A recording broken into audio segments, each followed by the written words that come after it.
अस्सलाम वालेकुम। कैसे हैं आप सब? उम्मीद करती हूँ आप सब खैरियत से होंगे। आज मैं आपके लिए कहानी लिखी हूँ कौवे का इंतकाम।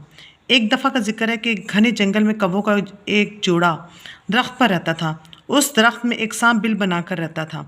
कौवों और सांप में दोस्ती थी, लेकिन ये बात तो सभी जानते हैं कि जब भी मौका मिलता है सांप जरूर डसता है। एक दिन जब कौवों का जोड़ा खुराक की तलाश में गया तो बेरहम सांप कौवों को के तमाम बच्चे खा गया। दोनों गम से निढाल हो गए। मादा कौवे ने दरख्त छोड़ने का कहा, पर कौवा जज्बे इंतकाम से भड़क उठा। वो हर कीमत पर सांप से इंतकाम लेना चाहता था। आखिर उसे तो एक तदबीर सूझी। वो उड़ा और शाही महल की मुंडेर पर जा बैठा। उसने बादशाह का कीमती हार खूंटी पर लटकता पाकर छठ झोंच में दबाया और महल की छत पर जा बैठा। इसी दौरान वहां और कौवे जमा हो गए और काएं काएं करके आसमान सर पर उठा लिया।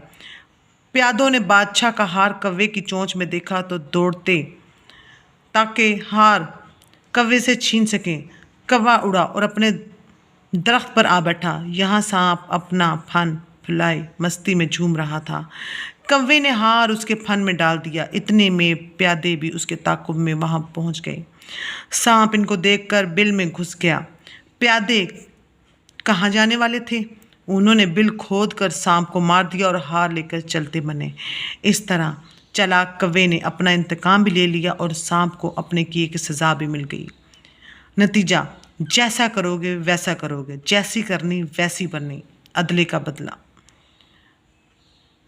अल्लाह हाफिज़।